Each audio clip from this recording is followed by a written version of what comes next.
So I'm back with Natasha Wood here. We've just been chatting around the sort of whole once you started the job and looking to progress through your career. And Natasha was telling me a really interesting story about how she had certain realizations of the job she was doing and how that then made her change and sort of alter the approach she had. So, Natasha, if you just want to share that story with the viewers, that would be awesome. Yeah, of course. I mean, I think the biggest sort of shock for me when I joined the BBC 20 odd years ago was that suddenly I was thrown into sort of filming, and the role encompassed so many different genres.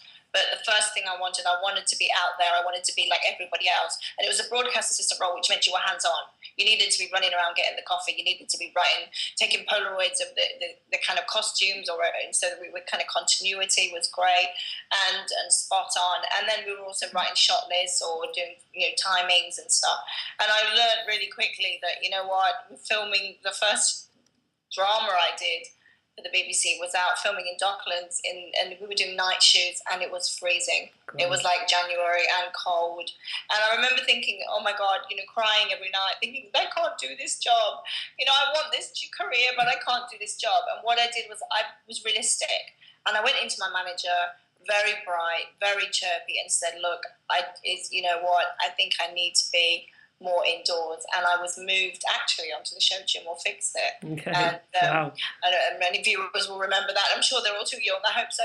But was moved on to an entertainment show where I was put inside. I was doing studio work, still did some filming, and still set up the filming. And as I moved into management, and sort of now I can do lots of consultant on stuff like that, because I can go on set and sort of stay for as long as I can cope with. Yeah. But I think you have to be realistic, and that I think is key. It's not a weakness, it's a strength. Yeah. Being realistic and being open-minded and actually showing that your key strengths are potentially elsewhere. Yeah. And I was able to do that in the BBC. And I think it's something that I can't encourage, really, really strongly enough to everybody to think about what do you want from a job and what you can offer a job.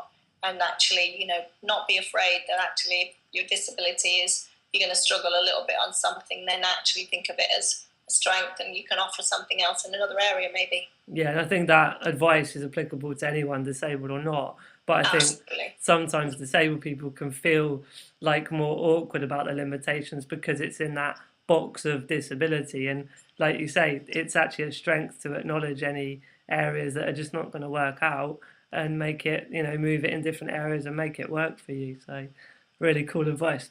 Thank you very much, Tas.